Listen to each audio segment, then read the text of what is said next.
welcome to the Couch Command. This is the third podcast we've done today, but the second one that was actually recorded. 2 out of 3 ain't bad, man. Just listen to Meatloaf. All right, today we're going to be doing a review of Andor, the best Star Wars thing ever created. We didn't say that. It's the best TV show. Okay. With me today, I have caravaggiosWolf. Hey, everyone. Great to be back this time? Yes, you did. Also, we have Emjay. Greetings and salutations. Thanks for having me back again. And we also have VoidCat from VoidCat Gaming. I'm back, dudes.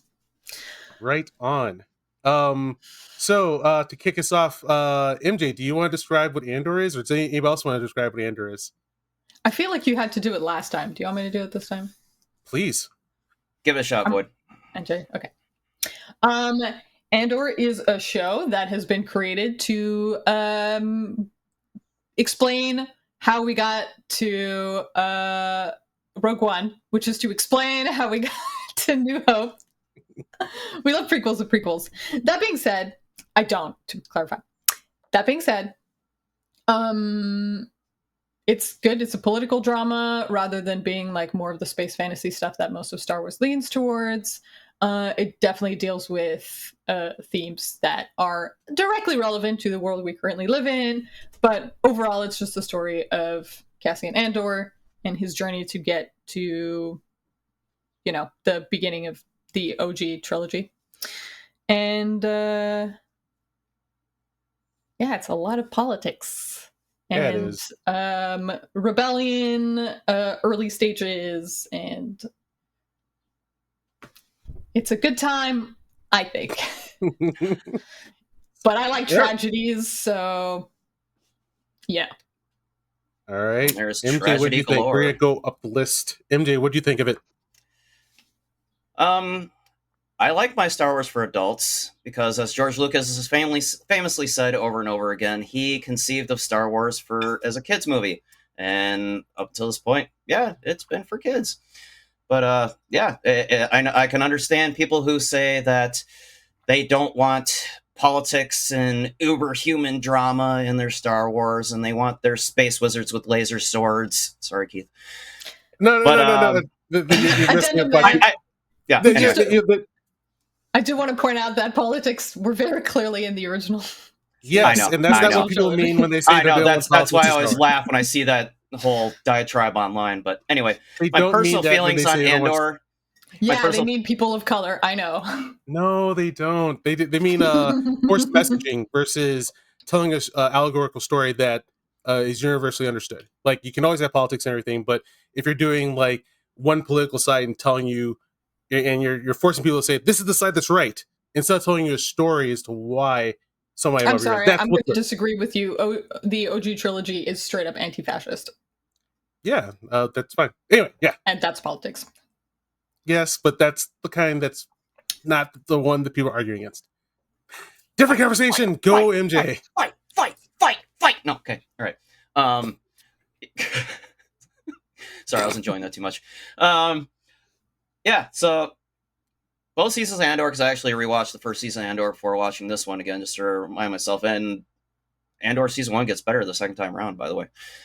Season 2, I appreciated how they broke it out into a different story structure with, the 3 episode arcs within the second season. And though the first BBY 4 was probably the weakest of the 4 chapters that they had for season 2, I thought the whole season was pretty damn good.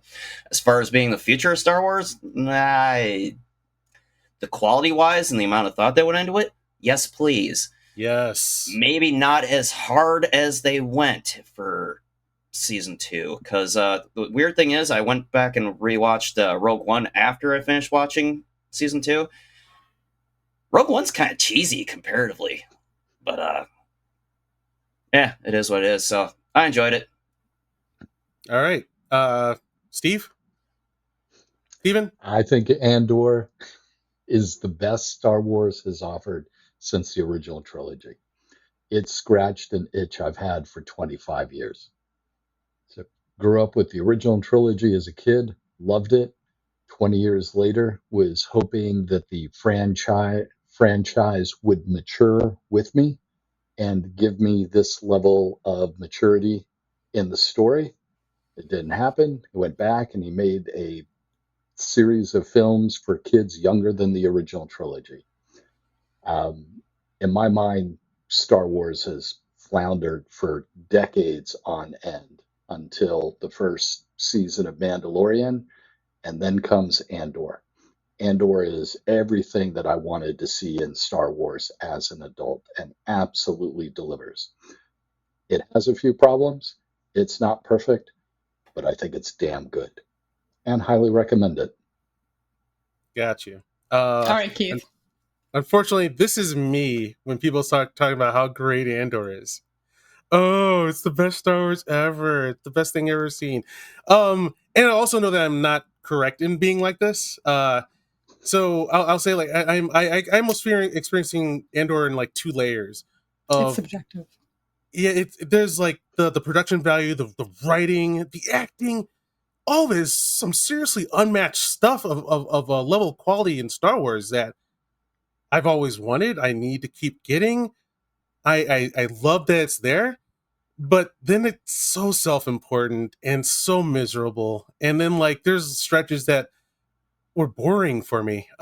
There are episodes that I kind of started tuning out of and I couldn't keep my attention.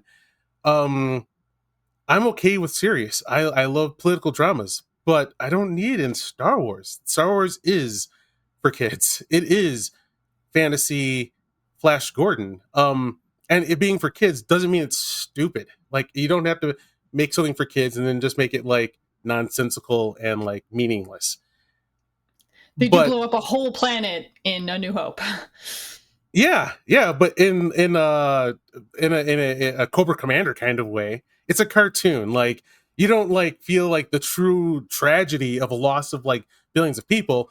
You saw the Dark Knight destroy the kingdom of the princess, and she needs to be saved. And like, yes, thank you, I love this. And then, but then like Andor comes along, and like, yeah, this is not what I want in Star Wars. I'm glad you showed up. You're welcome to stay, and like everyone needs to look to Andor as something to look to of like the level of quality that Star Wars is capable of and they should attain to. But the sheer misery of constantly just like, ugh, everything sucks. It was a little bit too much. Life is pain, Keith. Life is pain. Yeah, but Even then in the you're like, galaxy far, far away. Come on. but an allegory should teach me how to survive the pain or live beyond it or yeah, like grow beyond it. Something So you that's didn't my have do you, that though. you The didn't come away with any. establishment of the rebellion, the reason why they do what they do, how they had to get these different groups of people to work together to find common cause and showing their different stories. It's rooted in a level of seriousness that we deal with today as adults. And for me, that seriousness building to the imagination of the original series trilogy just cements the importance of that original trilogy even more because it is fantastical and it is inspiring and all those magical things that makes film and adventure so special. And Yeah, to I mean, know I that don't that disagree with that take. foundation is rooted in something serious, that really, I loved it. yeah, and Andor is basically just the next evolution past Rebels because a lot of things that Rebels touched on, Andor touched on, except it was done for adults and in live action. And actually, okay, I can get your point. Maybe it was a little too relevant to what's going on in our modern world and around us now, and that's fine. I mean, again, to Steven's point, it's kind of nice to see Star Wars actually grow with its audience on some level rather than screaming backwards 10, 15 years like the prequel trilogy did. Because, I mean, that was the weird juxtaposition in the prequel trilogy. You've got Lucas going harder on the political aspects or outright political aspects of Star Wars, but then you got Jar Jar Binks. It's like, and people wonder why the prequel trilogy was so divisive because tonally it was just clashing constantly.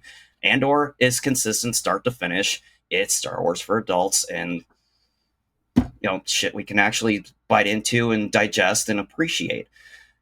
But then I do understand the whole wanting to go with allegory too. Like, okay, we're not going to beat you over the head with messaging. This is what it is allegorically. This is how we're going to actually get you to think about what we're telling on the screen, have you interpret what you want to take out of it. So the messaging in Andor and what it teaches about rebellion and the sacrifices goes into it. I don't need that in Star Wars. I really don't. The thing I get this, I get like stories like this from The Wire or Band of Brothers, and I love it there. Or like historical drama, I'll get something from that. But when it comes to the swashbuckling of Star Wars, like that's what you come here for, and like. Yeah, and kids should be always welcome. So, like, I can't see anyone who's not an adult Star Wars fan or a kid just being like turning this on, like, oh my god, I'm getting swept away. It's only for hardcore adult Star Wars fans, I think. I think that's okay because you have what was the Goonies one they just did? Skeleton Crew. Yeah, Skeleton Crew. I actually enjoyed Skeleton Crew. It was okay. It could have been better, but I love the fact that it was kid focused and designed for kids. It's okay to be able to do separate things. Void, you're about to say something. Yeah, thank you. Several things. First of all, this reminds me of the Star Trek episode that we did way back when we were like, is Discovery Star Trek? You remember that? Yes. Where it was very clear that Star Trek was different things to different people, and it's very subjective. So I do understand where you're coming from. I think Disney Star Wars with the TV shows have really been struggling to get a point of view. And Andor is one of the shows, and I heard Skeleton Crew was as well, but I didn't watch it. Andor is one of the shows that has a very straightforward and like strong point of view. The person who made it knew exactly what he was trying to say with it. And I do think it's a good idea for Disney to like expand Star Wars not only in the stories that are being told, but in the genres that it's dealing with. Because like I understand you would prefer it stays in the same genre. I think it's pretty smart of them to diversify, because part of my issue with the Marvel stuff is that it all kind of feels the same way for me. Agreed. And I heard Thunderbolts did really well because Thunderbolts broke that mold and dealt with, different topics.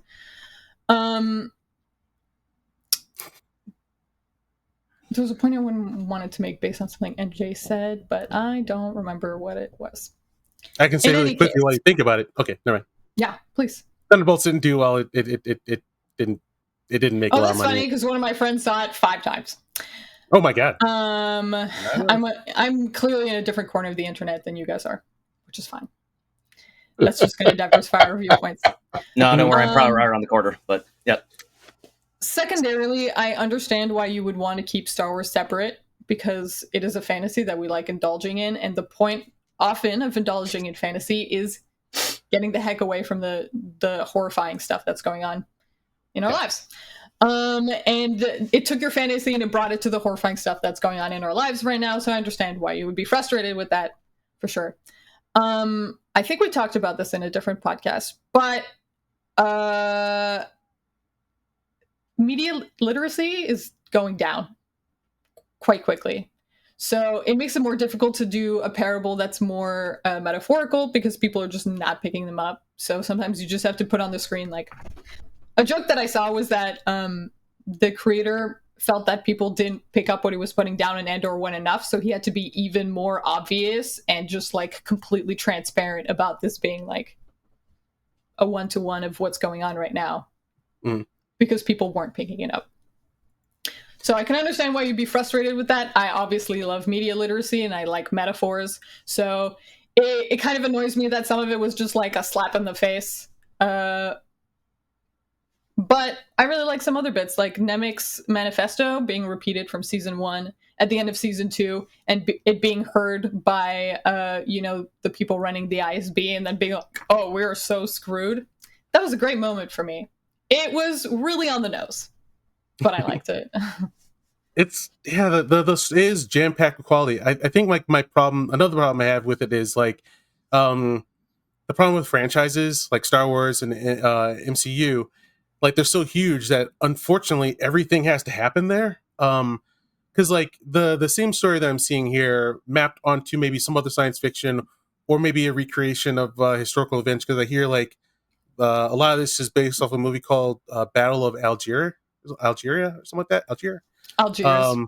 Yeah, there it is. Yeah, it's based off that, and I think like this level of quality, like just do that, and like I would have liked it more. Or also, another thing I don't like that Star Wars keeps doing is filling in the blanks. Please stop doing that. I don't need to know how you got the plans at all. I've been I like definitely made salty fun about, of that at the time.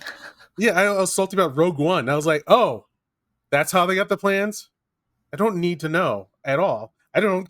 I am Tommy Jones from the Fugitive. I don't care. But like they're like I said, like they're doing a great job. But Keith, But, like, didn't you when want it to comes- know how Han Solo got his name? Come No. on. No.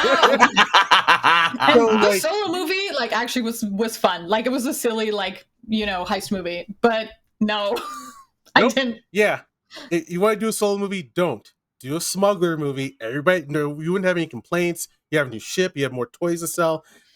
Andor, you want to do political drama? I don't need the prequel to A New Hope, but like Actually, it could have to make happened a point of elsewhere. that- And yeah, a lot of the things that have been annoying me about the Star Wars shows is that they feel like, to your point about Solo having been just, you could have done just a smuggler instead of it being Solo, it really feels like they're like, this show will have this, and this named character that you recognize, and this one will have this, and this named character that you recognize, and it's just Yeah. about like the action figures and the nostalgia, and that's why the shows don't have a point of view, because they're not interested in the point of view of the story, but in just being like, hey, look, Ashoka and Luke are in the same room.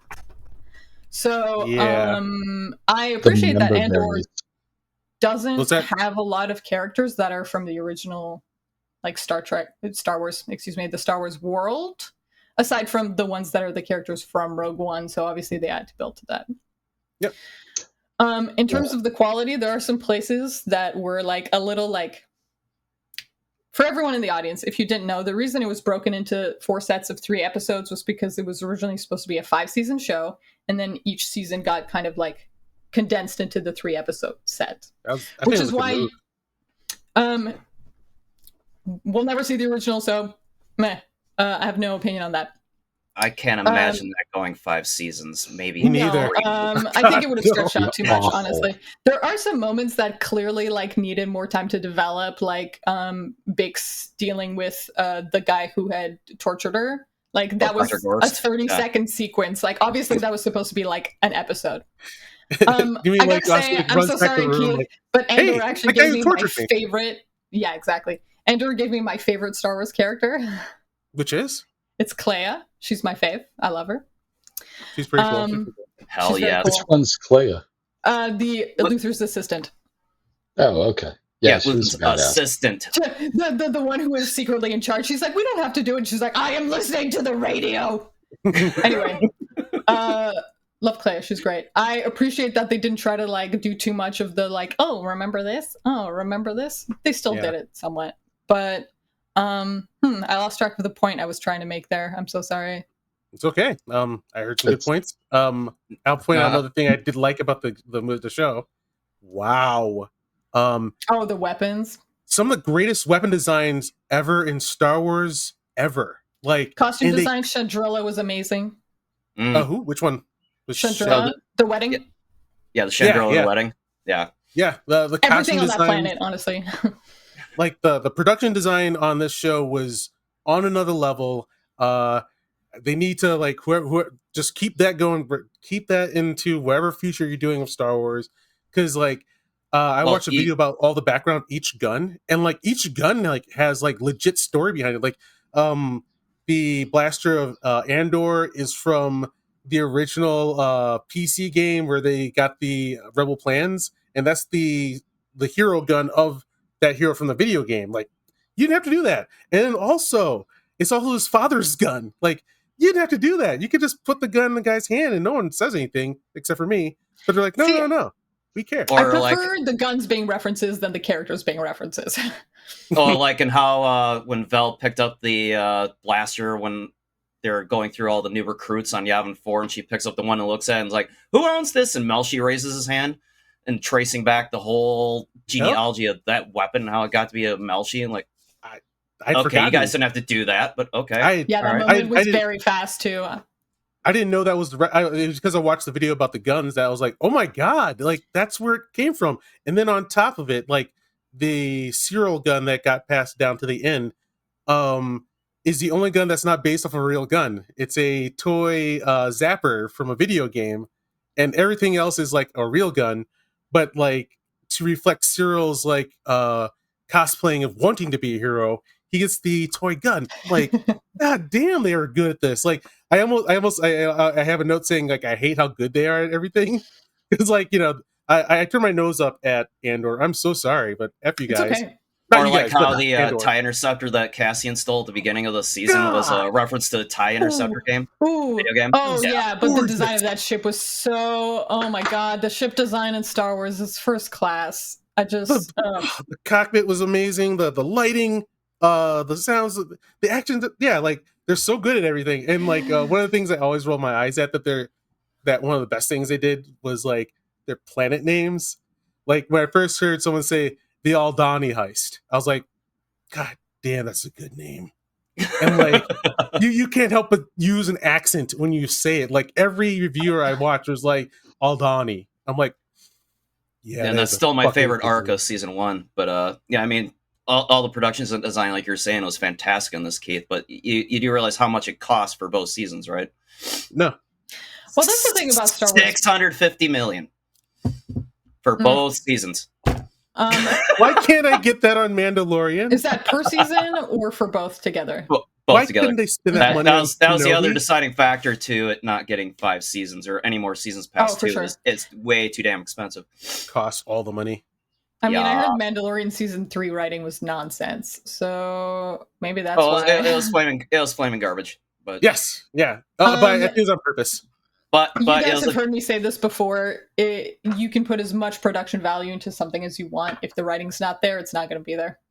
yeah. Season 3 of Mandalorian was Dave Filoni's wet dream. So Oh dear. yeah, Wait, which one is this wet dream? Dave Don't- Filoni. Uh, I mean, on which target. one was his wet dream, Dave? Ahsoka Season season three. 1 and Mandalorian season 3. Those were Because definitely Ahsoka's his Filoni. special princess. Indeed. Yeah. She's Moving all of on. ours, but Yeah, moving yeah, on. like Yep. you gotta, So you gotta. I yeah. think what we're all talking about here are member berries. Yeah. You Yep. see, oh, hey, Really. there's Princess Leia, there's R2D2 or Obi-Wan Kenobi. Isn't that cool? Don't you want to watch our show? Oh, that's That's been an the awful way to do it. However, that's been agree. it's been their crutch What- for the entire time that Disney's owned Star Wars. I It's just believe I like- complained exactly about that 10 minutes ago. yeah, it's awful. Well, and I wanted to agree with you wholeheartedly. Thank and you. then Want to hear from your point MJ of view? followed up with pointing out the fact that all these little details with the weapons and the costumes and the worlds, that's the right way to do it, because only people that are paying attention, hardcore fans, are going to notice that thing, and it makes the show that much more important, that experience. It's like when you do your member berries, do it for the hardcore fans. Don't do it for the general audience. but do It it has to subtly. be, you have to pay attention to Right. find them. It can't be like, and Luke's here. Right. Yes, in Star Wars, like I think what it's been suffering from for decades is trying to appeal to too broad an audience, and that's one of the reasons why I think Andor works so well. Is it knows its audience, it knows what it's trying to do, and it avoids all the other minutia that you see in the other shows. I think Skeleton Crew got close, was nowhere near as successful at what Andor was able to pull off. Well, Skeleton Crew is also kind of like Andor, where it kind of exists in its own little bottle universe within Yeah. the larger Yeah. Star Wars universe. It wasn't Good. featuring a lot of legacy characters. It wasn't leaning really hard into, hey, remember such and such from the original trilogy or the prequel trilogy? No, it was its own thing. It's like, oh, yeah, I guess there's a Jedi over here, but that's not important right now. Back to the story. And yeah, you got to appreciate when they actually start realizing that. And then the other key selling point for Skeleton Crew, how is they set out to make like an Amblin entertainment style Star Wars series, which I appreciated because, you know, that was the decade I grew up in. But, The Goonies is a great feel for Star Wars. Like, Right. Yeah, but like, I think it was weird how they cut it off from everything. Like, the ending of it made me feel like they were trying to make sure it ended and didn't continue. So like the thing like I it about is. It's supposed to connecting lead to into Rogue One. I think it's I meant Skeleton Crew, you mean? Skeleton Yeah. Crew. Oh, okay. Go on. Andor, all of its all of what it's doing, I think would benefit for me especially. Like, is please stop playing within the movie timelines. Like, I don't need to know Oh the my reason. God, please do anything outside of the 10, 20, 19 years the Empire exists. My God, please. I agree like, completely. as much as no member berries it's a big member berry. The whole thing is the berry. And like there's also a thing that annoys me that Disney Star Wars keeps doing, which is like everything it adds seems to try to take away from the original and say, but it was really me that did it. So like I even saw like people posting in response to like that's how they felt. Even like they're like, so in A New Hope when Luke gets that medal and stuff, what about Clea and Andor and other people who I was like, They stop paved trying the to take path, but credit. Luke had to take the shot, my guys. Yeah. Well, logically, he did make the touchdown pass, and he gets celebrated. So, I know there are people in the office who made sure that the bills were paid and those football players got their pads and the football, but it's the players in the field that are we're cheering for. So Also, I just the, want to point out this like very old argument. Why the heck did Chewie get a medal? What's up with that? because it He goes finally to the got Millennium one. Falcon, and They he's the finally crew gave of him the one. Falcon. Come on, man. He's part of the crew of the Falcon, and like that's where the medal went, and it didn't fit on him, and he only had two. And what's funny is, I mean, we're trumpeting Skeleton Crew and Andor for existing in its own bottle universe, and they actually did try to do that with the Acolyte too, which actually was set well before the era of the Empire for you. Yes, and I was so excited for it, but the writing wasn't there. No, the acting, especially more than the writing, well, maybe neck and neck there. But I feel like it would have been really hard to like be the two twins as being like two separate characters because neither of the twins had a consistent personality, in my opinion. So that was a little messy. Like, but like, yeah, that is what I want to happen. Like, step away from the movie timeline and just there's other periods of time. It's a giant galaxy. Please do stories elsewhere and stop trying to take credit for the heroics of Luke Skywalker. Yeah, I was so hopeful for the Acolyte, but here we are. Yeah. Okay, you know what? I want to talk about something unrelated to all of this, but related to Andor. A thing that was really cool and very strange of an experience for me. Gorman is based off French and Italian French and Italian like Revolution, rebellion and revolution Resistance. during like resistance. Thank you, during World War II. One of the things that they did to make that very clear was the way they build the Gorman language. Yep. I speak French. I don't remember if I told you guys that. It's so clearly based off the way that French is spoken that my brain was glitching and it was going, we should be able to understand what they're saying. Why can't I understand what they're saying? The guy with the suspenders, especially, that is the Frenchest Frenchman I've ever seen in my life. Every accolade and shaking the hand of the person who did the the language creation and the accent work and the actor training for that whole group, because holy shit, they did amazing. More of me hating how good they are. I was like, did they hire actors that speak French for this? Like, damn. They didn't have to do that at all.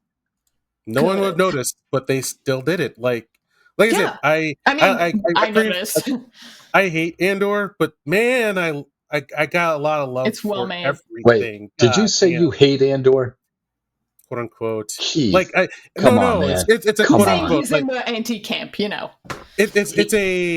I have two feelings at the same time about it. Like, goddamn, it was well done. There's so much good in it, but I don't want to be a part of this. Like, I don't want rape in Star Wars.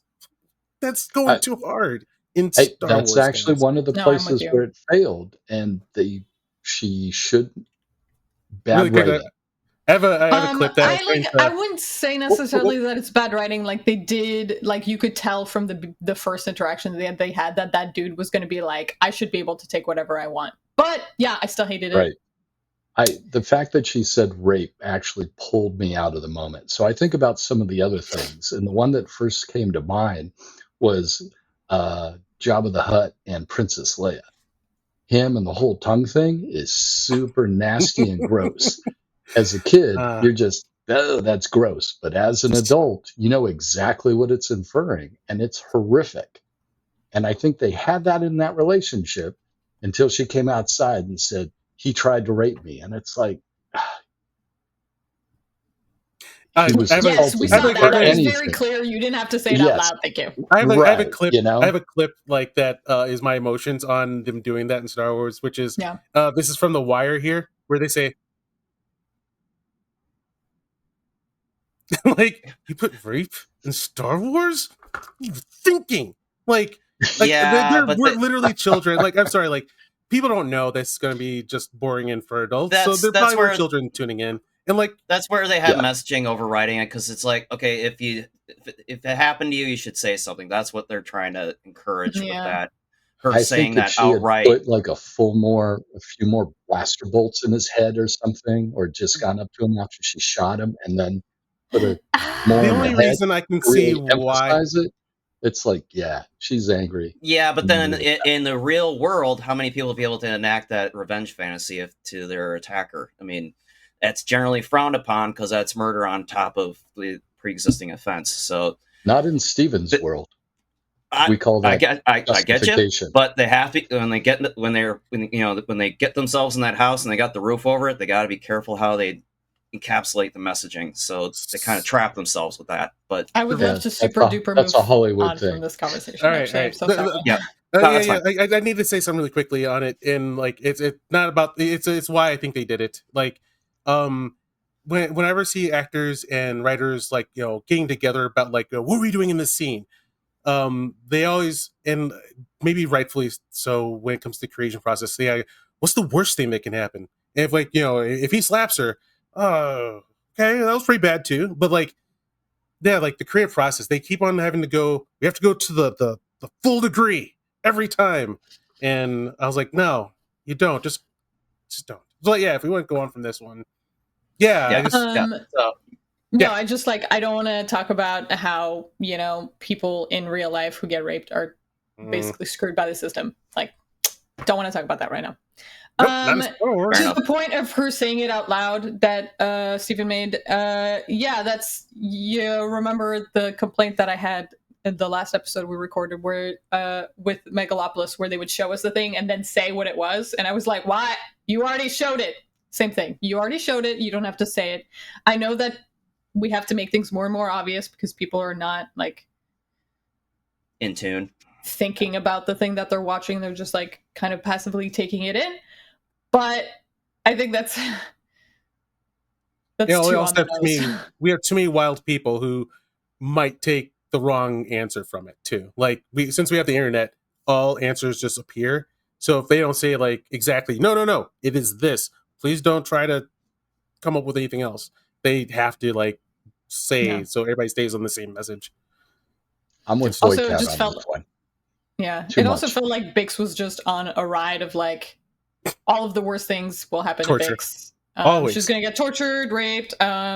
She's gonna have a drug addiction. It's just gonna be the worst time for her. So. Yep. She's also a drug addict, but at least she ran by the right room where the guy who tortured her. Oh my god! I mean, like, well, that was Luthen and Cassian. Single mother. That was Luthen and Cassian trying to help her get past her trauma. Okay, so they again revenge fantasy. So like it was like I guess I wasn't paying close enough attention. It was like a 30-second scene. Yeah, they targeted him and found him. Yeah. Before that happened. Okay, I thought it was. You notice that happened after Cassian went and confronted Luthen. After Luthen went to check on Bix and evaluate her, and Cassian's like, "You need to help me fix this." And fixing it was tipping off Cassian and Bix that Gorst was on Coruscant and could be taken out. And okay, cool. Blown up. Bix fixed. That was definitely a storyline that was supposed to be more developed, and they didn't have time for it. It walked the fine line. It's to your point, Void. Yeah, there were a few storylines that probably could have used a little more on-screen development, but I thought it was paced just about right especially for what they're trying to fit in for 12 episodes. So, for sure. Yeah. Just like there wasn't room for some of the things that they wanted to do. Right. To Right. hear that they were supposed to have 5 seasons and they did it in 2 makes me happy. If this had gone 5 seasons, I would not have enjoyed it as much. Yeah, Great. This was that's overplaying their to hand the at point. that point. Yeah. Yeah. Right before we started recording, we talked about a snafu that happened where an episode got recorded and then it wasn't actually recording, so they had to re-record it, and it I was took about to make the exact point less just now. time. And what I said at the time was, when you have to redo something the second time and it's more compressed, then you usually have like the essence is more real and it's stronger and the point of view is stronger. And I feel like, yeah, them having 5 seasons ready and being forced to condense it, maybe they had to condense it a little too much. I can't speak to that. In some places, like, it was obvious that there was supposed to be more stuff. In some places, I think it was paced perfectly. Like, I didn't need to see much more of what was going on with Saw's team, you know. I think it helped it by forcing it to condense, for sure. Which one of the storylines from season 2 do you think probably could have used another episode or two, in your opinion? The Bix one, for sure. Because otherwise we were just watching her suffer, and then it was like, and she has 30 seconds of the dude blowing up, and now everything's good. And then whatever was going on with, the cousin and then the assassin, the two that, like, they Val and saw Cinta. each other briefly. Yeah. Yep. Val, and I forget the other lady's name. Cinta. Yep. Yeah. And that bit with the Gormans, like, it was projected. We saw it coming, but it was still really annoying. Which one? The heist after Val and Cinta came on to help him? Where he starts fighting with the dude in the suspenders and then it accidentally shoots Cinta. Yeah. Yeah, they kind of telegraphed that. They did the cliche true love moment, and you never do that in a fantasy movie or TV show. Like, oh, I love you too. We'll talk about it after this happens. Done. No, don't say that. Yeah, the death flag. The Gorman massacre. The Gorman massacre is from a 1993 source book from West End RPG Games. So that's how good they are at. Once again, fuck you, Andor, but God, there's you're some good giant at everything. nerds working on this. Woo, wow, that's a deeper cut. I thought that was just a reference to the Rebels episode when they ferried Mon Mothma to Yavin, but that was an even deeper cut than that. Okay. This one right here? Yeah, yep. Yeah, like I have...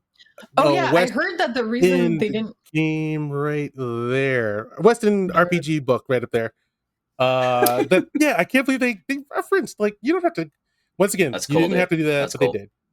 Yeah, I heard that... Again, I haven't seen Rebels. I heard that when they had Mon give the speech at the Senate, and then he rushes her out, and then she flies off, and they're like, we're going to need you to give a speech. But then we never hear that second speech. It's because it's the speech in the Rebels. Is that... Yep. Okay. Yep, yeah, because a lot, I mean, even in Rogue One, I mean, there were a lot of references to Rebels in Rogue One that were just little Easter eggs that they had littered through the movie. And then, yeah, the end of Cassian saving Mon was supposed to dovetail right into that episode of Rebels where the Gold Squadron is ferrying her to Yavin. So, but Filoni has his fingerprints all over this one, too. I saw a good critique that Mon Mothma was not a good character in the series. Shame on that person. Hold on a second, though. That's different than being a great actress. Because, like I said, they're so good at everything that I felt like this series created stars. Like Mon Mothma, Cinta, and Val. Like all the leads. I feel like they should be. They earn like Clea too. Yes, they are all movie stars to me now. Like. They got great looks. They're incredible actors. It's just that, like, I guess, like, when I watched a review that did point out like a little bit of frustration with Mon Mothma, that where her character was a lot of indecision and going around in circles and not doing much, while other characters did make action and decisions, which to me actually makes you think that perhaps she was forced into the show, where instead they should have maybe used the lead up to how they got General Dodonna to that battle. Because, like, this goes to a reference and joke that I made that I did wrong, because, like, Mon Mothma shouldn't be there yet. And, like, there was a joke that, like, Andor's real name was Manuel Bothans, Manny Bothans. Manny Bothans died, getting us these plans. Oh, Get okay. the joke? Got it. Or Return of the Jedi, where Return of the Jedi, where my Mothma yeah. says Manny Bothans died. So anyway, like everybody was like thinking, like, oh Many yeah, this is Bothans many died. Bothans. Sorry. Yeah. Okay. So, Many but, Bothans like, yeah, died. because that's her most famous Mary line. Poppins? Why are we talking about Mary Poppins? But, Terrible. okay. Because that's her most famous line. You think that, like, oh yeah, this, but yeah, she that was for the important in second Return of Death the Jedi. Star, Keith. Come on. The many Bothans died for the second Death Star. We're talking about the first Death Star. Stay on target, man. And Okay, I am on target. I'm saying that's why she doesn't need to be here yet. And that's why I think she wasn't written with as much decision making as she could have been. There. Yeah, Mon is the character that is like from other Star Wars. You know, like I think she was in a deleted scene in yeah, she's been Mon Mothma since 2005. Revenge of the Sith. She was in Revenge of the Sith. Yep. Mon was definitely, there were moments where I was like, we did not need to spend that much time here. Like, the Chandrillan wedding was beautiful and really cool, and I liked the way that they created the culture. Like, you know, she had the 2 braids because she was a maiden, and then she cut off one when she was engaged, and then he cut off the other when they were married. And like the ceremony suggests that it was perfectly fine for young men to just kill their intended if they decided to. Like, the culture was very strong and it was cool, and I liked the designs, but we spent way too much time there. We didn't need to spend that much time there. I laughed really hard when the DJ bot showed up. It was just to be like, spend all this time being like, Mon is slowly realizing that she actually has to sacrifice stuff if she's going to do this. And I had to make fun of Mon again at the last season section where Cassian kills somebody in front of her, and she's like shocked and appalled and like, lady, people have been dying the whole time. You literally talked about a planet, like, people being massacred.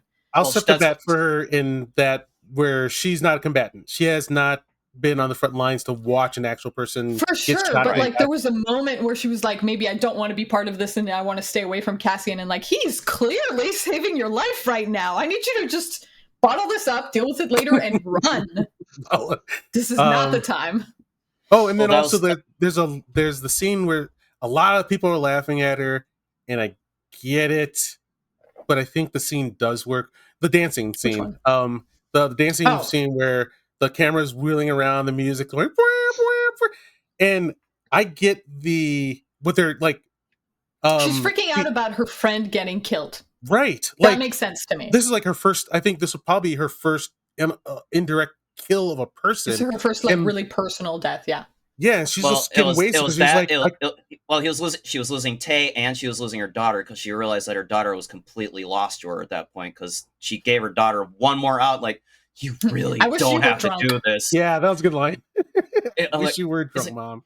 But like, yeah, her trying to lose herself in dancing and alcohol and not think about what's about to happen with like her childhood friend getting killed. Tremendously human. Yeah, the scene really worked for me. Although I get why people laugh at it, because it does. If you don't think deeply about like what's going on in your head, yeah, it looks silly. It looks like a bunch of like boomers getting down in a club, and you're like, okay. It's a wedding. It doesn't matter what galaxy a wedding's in. It's going to turn into an alcohol-fueled silly fest anyway. It never ceases to happen. I mean, it was also to the point of the fact that the people getting married were very young. They were like teenagers. So it's a teenage race, you know. Right, and apparently that's the culture. They get married super young, and that's one of the things that they established in season 1 for Mon, is that she regrets getting married to Perrin because she hates Perrin on quite a few levels, but she kind of sticks with it because, you know, marriage and duty. Forced her. Yeah. Right. This is another one of the things that people were like, this is...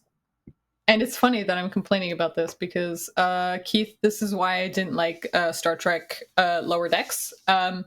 Some of the things are more speaking to what's happening in our real world than to what was happening in universe.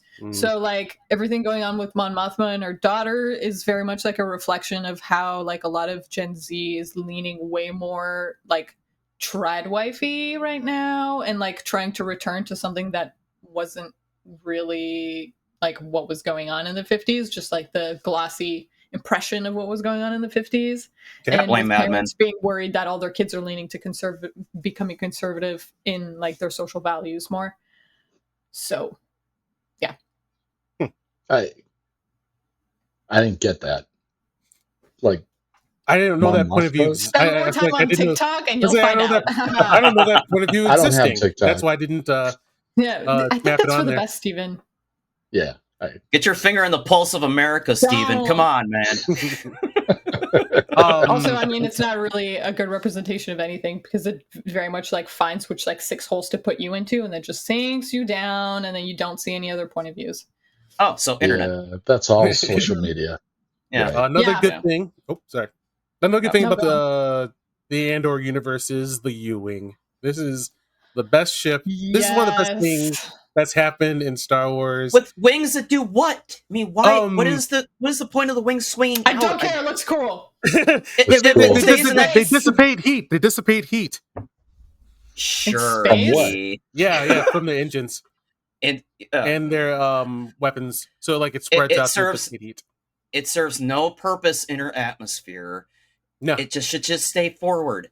Period. I agree with that There's no completely. point to swing. I agree. It's like the completely on that. X-wings go to It attack does- positions. It looks like, uglier what? when it spreads its wings, but like when it does its Superman fists forward pose right here. Yeah, it looks badass. Yeah. Yeah. I love that this is the Millennium You know Falcon. they had the wings open because the X-wings open.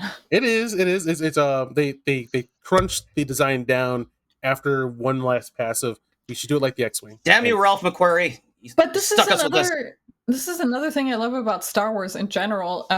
Like most of the Star Wars shows have like set builders and costume builders that really care about what they're doing and really like reflect the Star Wars universe. And one of the things that I love about it is how very specific they are in like the rebel ships all look like they belong together and the Imperial ships all look like they belong together. And it's so specific about like the rebel ships look like they're made out of like whatever metal they could find. There's like all sorts of like plates and stuff. It's painted very individualistically. Whereas it's a company like called Intercom. They have a similar design. Like, like God bless these people. Whereas the Empire has like brutalism in ships because they're supposed to be representing that like austere, we will control everything kind of thing. Like I love the Imperial shuttles, you know, the ones that just have like the massive wings that close up. Like that is foreboding. Yeah, if you listen to design. But if you base it on The Last Jedi, they're all made by the same manufacturers, so... Jesus Christ. Last Jedi didn't happen. Stop that right now. What? Sorry. It didn't happen. Didn't happen. Sorry, I had to pull a pin on that grenade and walk away. All right, sorry. Anyway, we're going to bring up that everything's made by the same company. Never bring it up again. Okay. Okay, Last Jedi. All right, so question for y'all. What was your favorite chapter? What was your favorite 3-episode arc of Season 2 of all 4? I have to go last because, man, like as much as like I'm showering accolades on this show. Keith is like, just to remind you, I hated it. Yeah. For me, it was great. Fuck that show. For me, it had to be BBY2, the Gorman massacre and the escape from Mon, and just everything that boiled up in those 3 episodes. I thought that was the best 3-episode arc. Yo, the storyline for Cyril. Crazy. Yeah. Well, the total character arc? Or? All of us, yes, the total character arc. First of all, all of us are that dude just lying on his bed being like, Mom, shut up. That poor guy. I can't deal with this anymore. He very much like fell into like a weird dom sub relationship with her where he was like, you know, very much her sub. Turn out the lights. Okay. Yes, ma'am. She was like controlling his mom and stuff. So I really like that he was like, oh yeah, obviously I'm going to report on these rebels to the Empire. Like, of course I am. And then slowly he's like, wait, what are we doing here? No, actually, what are we doing here? And then like, yeah, totally flew in the face of every value he had there. And then the way that like he almost found Cassian and then they finally crossed. That was like really like a huge, and then he gave up on like all of his, wait, I'm doing something fucked up to deal with like his vendetta against Cassian specifically, and that's what got him killed. Cassian, who are you? Oh yeah, that pissed him off so much. Why would Rest in Cassian peace, care Cyril. about who he is? You could Rest in just peace, hear Cyril. Cyril's heartbreaking, like, I've obsessed over you for 4 years, and you We're don't know arch who the enemies. hell I am? Screw you, man! Yeah, I'm with you. Actually, I'm with both of you. I liked the end of that section the most, but I liked a lot of the sections in the last one. Clea got her own episode. I was very happy. She was already my favorite by then. So That was my favorite episode overall of the entire series, was that episode where they gave the background on Luthen and Clea finally. I was like, yep. You could, That I was don't my have a favorite favorite as well. episode. I Yeah. definitely don't have one. Nice. Yeah, It that's funny really- because if you watch it just by itself, it is like what Keith wants, where it's just like a piece of Star Wars that is not any of that other stuff, and it's just like its own little bubble story, and it doesn't deal with. It's Yeah. it really brought home how rebellions are started, revolutions, and why people do the things that they do. That was my favorite episode as well, and it solidified everything. Sorry, for- I'm not laughing. I was gonna say, like, I can say my least favorite episodes that I think everyone can Yeah. agree on, which are the first 3 of season 2, which Mhm. could have been cut down First to 2. 20 minutes. Was it first 2? They really- the one that had the paper scissors rocks. Yes. Yes. They really felt like setup. Yeah, But it was Well, so and you've got annoying. six So much different annoying story stuff. storylines. I feel like wheel Yeah. spinning because, like, I didn't see much set up. I guess we got to see like a splinter faction of the rebels, so we can see that there's They different really rebels. want you to know that the rebels are not organized right now. Yeah, that was weirdly bad because like I feel like there's a level of writing solid meaty quality to every episode, but those first 2 is like, whoa, what happened here? Like, it seemed like they had to Yeah. like It's Different like Cassian storylines got that plunged they're into a trying to Monty start. Python movie. That's what it felt like. You know, it's There just was obnoxious. one really good thing about those first two episodes, and that's the design of the ship that he steals, and the fact that the Empire makes ships that are so counterintuitive that even Mr. like I can jump into any ship and fly it is like, what are these controls? I feel like that really encapsulates the Empire. I thought And the then, ship was over designed for where they were in the timeline, and it actually, I thought the member berry should have been like Darth Vader's TIE fighter or something to show But the. that's the thing. The fact that it's over designed makes the point about how the Empire is just like trying so desperately. Right, but you don't start to see those real sharp triangular designs until when is it? Empire Strikes Back or It's a prototype. It's a Return of the prototype. Jedi? Yeah, And you could make that I like argument. to think of it in response to like original TIE fighters is because the Empire doesn't give a crap about their people. They just want They to sure throw as don't. many of them as possible. And if they die, they die. And the Interceptor is like, okay, maybe we should start caring a little bit because we're losing a lot. So I think that's why the Interceptor came into Maybe being. you should train your stormtroopers better. They don't seem to know how to aim. Nah, Except on Gorman. They hit everything they fired at on Gorman. How'd that happen? We These aren't your built a parents, fence Star around Wars. everyone.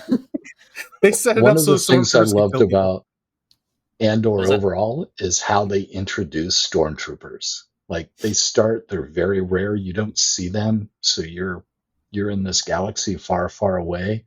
But as the story begins to unfold, you realize, hey, this is part of the Star Wars universe, and it brings you closer and closer. And by the end of like season 2, stormtroopers are everywhere. The pacing Another- of how they revealed things, I thought was really well done. slowly unfolding so that you could see like, oh yeah, as much as I hate the show, how they portrayed the Empire was fucking amazing. Like Yeah. the level You of know, for a detail guy I who got to hates see. the show, you really talk a lot about the positives. Yeah, I got some negative to say after this, but like the You detail gotta do of it how. fast. Okay, yeah, we're almost We got done. to go to kidding. final thoughts. The detail of the Empire was amazing, but the main thing I want to say that I don't like is the realism. To me, when you get too realistic like this, it means that it feels like you're ashamed of like what we're here for. Like you're making excuses for a Death Star. You're making excuses for the rebellion against the Empire, so that normal people can feel comfortable that were shooting lasers at ninja bad guys and stuff. I'm like, I don't need that. And like, part of what I love about fiction, or like say Power Rangers, I'll go there. I like to use my mind when I'm watching a fiction. Let me use my imagination too. That's part of the fun that I have with Star Wars or fantasy fiction. That like, if they're like beating up a rubber suited guy, I have to bring my heart and mind to it too. But if you're doing too good a job, I don't get to do any work at all. Like your blasters are so realistic that like I don't have to pretend anything. Well, that's true, Kith. I mean, That's that does. Yeah, that does kind of play back to something Void was saying earlier about, the lack of literacy in the general audience nowadays. I mean, that also applies to fantasy. I mean, like you're saying, why is so much of the fantasy scrubbed out, and why are you just explaining it away to us? I mean, let us use our imagination as well as our intuition a little more. I mean, yeah, that's a good point. And I just want to clarify that I don't blame the audience for that, because it's definitely a lot of it is in the way that shows are being created, where like the studios don't trust us to be able to do any of it ourselves, and they're just like, okay, we will spoon feed you this because it's not what the test audience said. Yeah. Test audiences. Are we doing final thoughts? One last. Please. Yeah. Keith, can you put up the Calibrate Your Enthusiasm meme, please? Because that's still my favorite quote. Moment to put this up. That is my favorite quote to come out of this entire series. That is a fantastic quote. I love Patergast for that. But question to the whole group: of all the characters in both seasons, which arc did you find was the most satisfying and the most interesting? For me, it was Dedra. I mean, how she ended up at the end of the series, she wholly deserved it. But at the same time, your heart still broke a little bit for her after watching everything she went through, especially losing Cyril the way she did. That's some kind of a mark of great writing and great acting and everything to me, is that you know why this person is awful, just flaming turd, deserves everything she gets awful, but you still feel bad for her. That hit me pretty good. So bad guys go down. I'm good with that. But God, she was good actress. God damn. So what arcs do you think really spoke to you? For me, it's Cyril. Luthien. Luthien? Sorry, what? I like Luthien. Yeah, he's kind of the linchpin between all the different groups that ultimately come together because of his actions. And the fact that Stellan Skarsgård and Genevieve O'Reilly didn't win Emmys for this, and probably still won't, angers me on many levels. I agree. I always have a soft spot for the father figure as well. It just that speech, I burn my life for sunrise I will never see. Like, God, oh no, yeah. And Clea very much like he has passed that down to her. Yeah. And that's another one. Elizabeth Delau, the actress for Clea, I'm going to be following her career because she was fucking awesome as Clea. I wish they featured her in more than just the last arc of season 2. I was like, more. That scene where she's like trying to take the recording device out of that out of the like sensation book was amazing. Holy shit. And the whole time coaching Lonnie, like, step to the left so they can't see me. Can you smile, please? Luthen, like we're flirting. Or Lonnie. Luthen, could you have tried a little bit to save that guy? Oh, Lonnie was doomed from the word go. God, that poor man. Like, he worked so hard to get what we needed, and he was scared, and he died. Like, that was tragic. And that's why Luthen explained to him in season 1, like, this is what I gave up. I'm glad you have a family, and I'm sorry that you're at risk, but this is what you were risking by being in league with me. Sorry, not sorry. So, sorry. I'll say Cyril. Probably it was either Cyril or Andor himself. Like, Andor's a really great spy and gunslinger, and he uses his gun left-handed. What I just noticed today, and I thought that was a little weird. But Cyril, great story from start to finish. Tragedy, beautiful tragedy. Where he never saw it coming, yet all of his choices led him to it. That he uses a toy blaster just also skyrocketed him into my, like, God bless you, dude. Like, yeah, he was my second arc of the entire series, definitely. But yeah, I'm saying him, but I do think I probably think Andor himself, like his path and story and blaster and jacket and And his Like, his Ewing. jackets are amazing throughout the entire series. I was like, I want that. I want that. I want that. Give me that one. Ooh, give me that one. They killed that shit, man, on these guns and the props and the special effects and like the lighting. So Gorman loved having it. its own too bad, clothing. too bad it sucked. Too bad it all sucked. Chandrilla having its own clothing style that's reflected in Mon's clothing. Yeah. They absolutely I was expecting more berets, frankly. So was I. I gotta agree. Like, yes, Clay is my favorite. I do really like that we saw like where she started as a kid and then all the way to when she's like, I was truly concerned that Cassian was not going to get there in time and she was going to die alone. And it really upset me. But Cyril's is the most interesting because this is a gentleman who, like, when he first starts following Cassian, it's because he thinks that Cassian is a criminal and he wants to be the best cop possible because this is a man who believes that rules are good.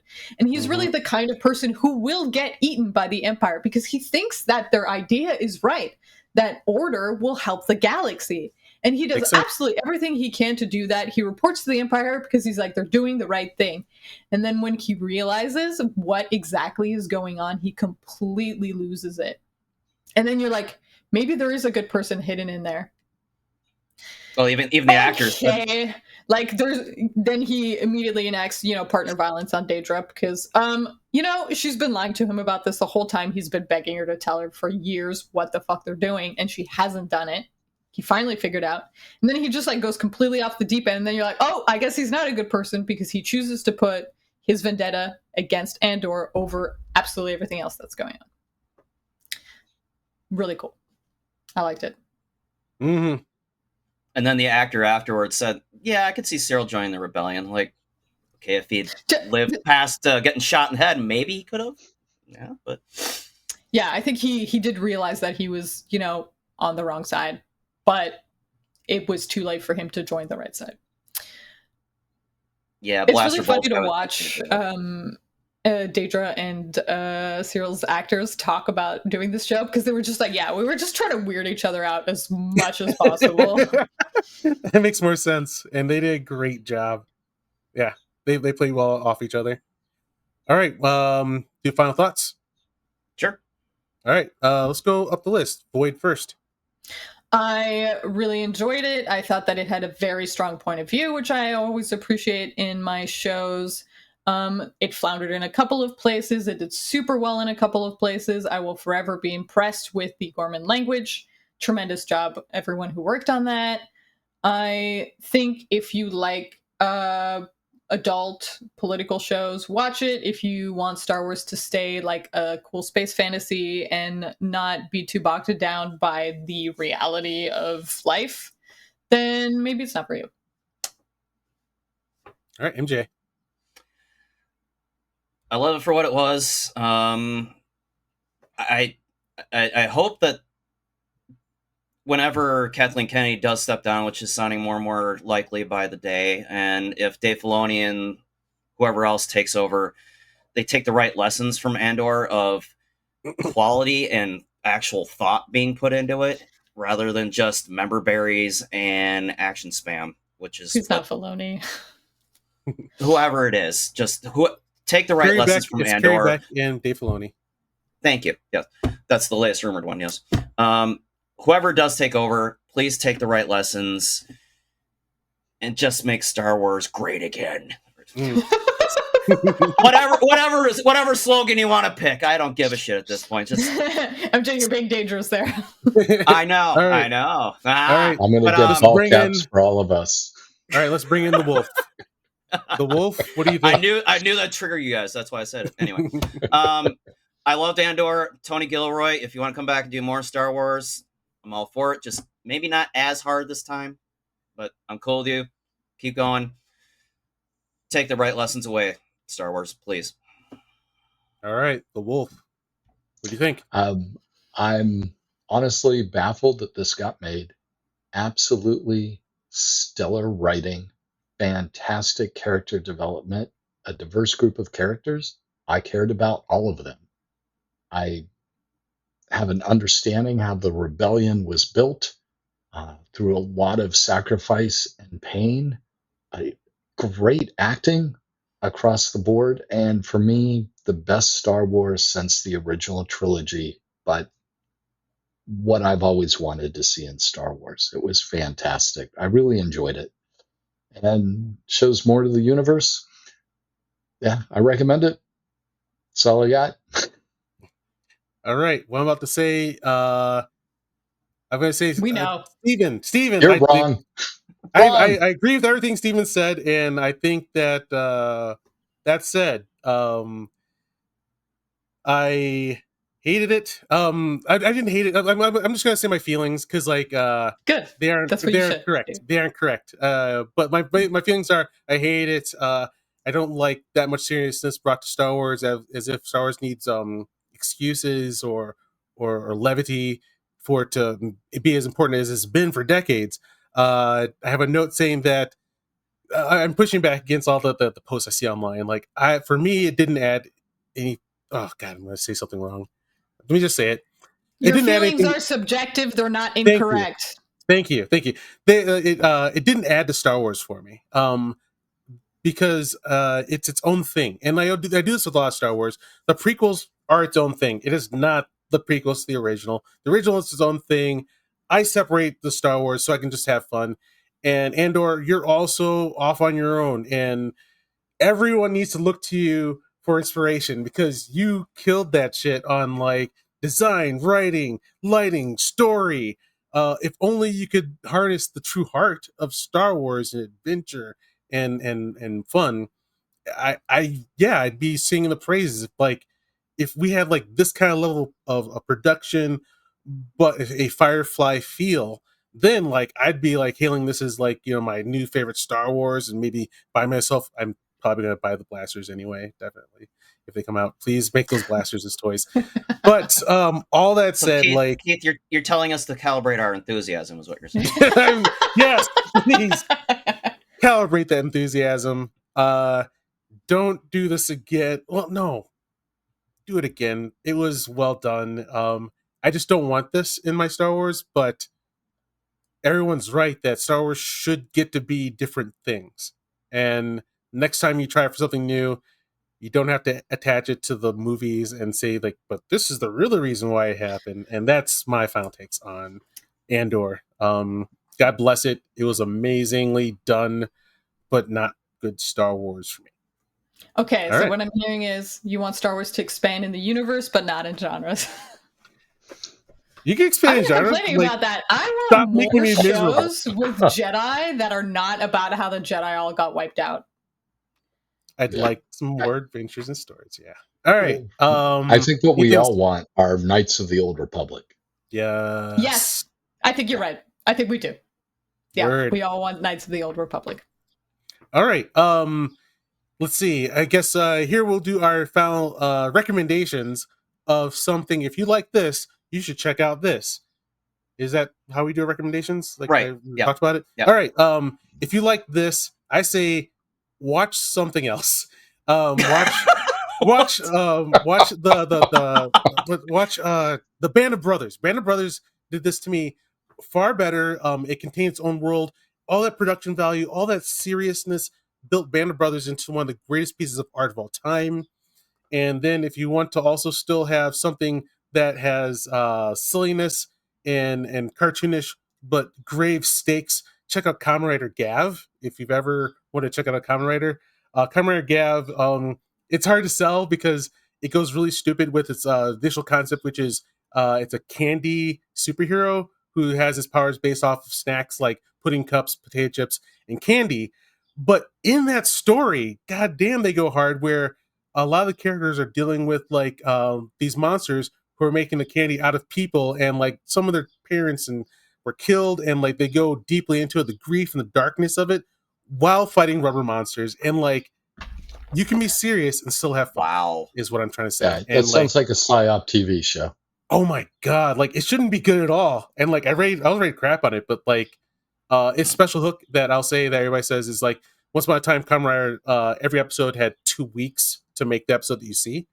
and now they changed their production so they have 2 months to write an episode. All and right, now let's focus. we're seeing the writing out of it. So I'm just saying, good writing can come from silliness, and that's what they did. All right. Wolf. What you got, Steven? I can't actually recommend anything else. I haven't watched much beyond Andor just because of my schedule. So I recommend Andor. Trying to think of political espionage type things. There's lots of parallels. And you said this was based on the war in Algiers? Battle of of Algiers. Algiers. The movie. Battle of 1960 Algiers.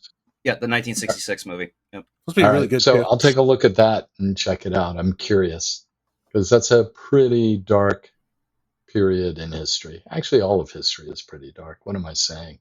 Yeah, I Oh, actually and might just so you check guys that. know, Band of Brothers is a historical fiction as well. Yep. It's World War II, yeah. Yeah, Yeah, have you guys seen Band of Brothers? Yep. I that's started 20 it. years ago. There's so many actors that I was like, oh, he's in this. Oh, he's in this. Oh, he's in this. Anyway. Yep. MJ? Recommendations. If you like Andor, I gotta go with another show about a scrappy bunch of outsiders who are fighting against a big fascist regime in the galaxy that also happen to have Alan Tudyk in the cast, Firefly. I rewatched Firefly and Serenity last year just because I needed something, nice warm blanket. And yeah, I still love that show endlessly and unapologetically, and I really wish they made more. But yeah, if you want something that you want to watch that's just as much fun, maybe not as serious as Andor, but kind of the same vein, go with that. I do think it's funny that you said that because Keith earlier was like, I wish they said a bit more like Firefly Yep. and less super duper serious. Yep. I'm going to go totally different direction for you guys. If you are looking for a show that has really heavy themes, resisting an outside thing that is extremely dangerous, that has people who are willing to sacrifice themselves for the future of the other people from where they come from, and who just like has a lot of heavy themes that deals with the fallout of what war is like, check out Attack on Titan. Oh, Yeah. I need to get back to that. Please be ready for a lot of heavy stuff. Yes. And if you have seen the beginning of Attack on Titan and then they did shenanigans with the release schedule and you kind of fell off, I recommend starting from the beginning because there's a lot of stuff that upon rewatching, I was like, holy Jesus, this was planned in advance. So this is the anime, not the live action, right? Live action's bad. What do you think? Go anime. The anime. I have to ask Definitely and the live clarify. action. Okay. It's so much more realistic. Don't. This is of all the things that I don't want to see go from animated to live action, the Titans is one of them. Yikes. I plan to go back to it. They went too hard, like the tragedy, the dark deaths, and the violence. That's what I'm saying. Yeah, went too it's hard very, for me. very heavy. Mhm. Yeah. So yeah, be ready for that. That it looks like that's not the kind of thing that you're into, Keith, which is perfectly fine. Sometimes. I, as a teenager, really wanted a story where like there was a rebellion that tried its best, that did all of the work that it could do, and then it just got wiped out and it just failed and did not continue. Hopefully that's not So a spoiler. Attack on Titan is the same like weight. It's not a spoiler. That was the thing that I wanted from Bleach. If you know the Bleach backstory, like thousands of years in the past or whatever, there was like a division that got wiped out. That's the story that I was like hoping for. Right. Attack on Titan is not that, but it is very heavy, so be prepared. Cool. All right. We almost made to under an hour, but this looks good. I think we're gonna call it. And thank you guys for listening. Thank you guys for joining us. And that is Andor Season 2. We'll see you in the next one. Take it easy. And sorry for being so hard on you, Andor. I do love you so much.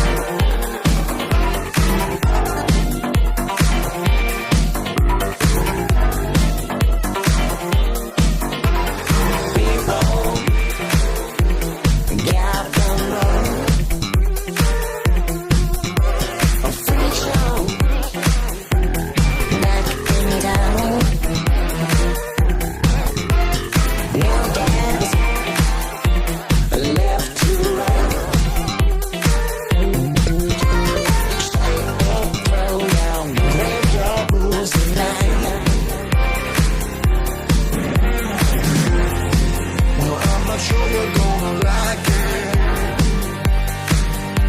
When you hear a bomb, knock a door unlocked, you got to get ready for the black jacket.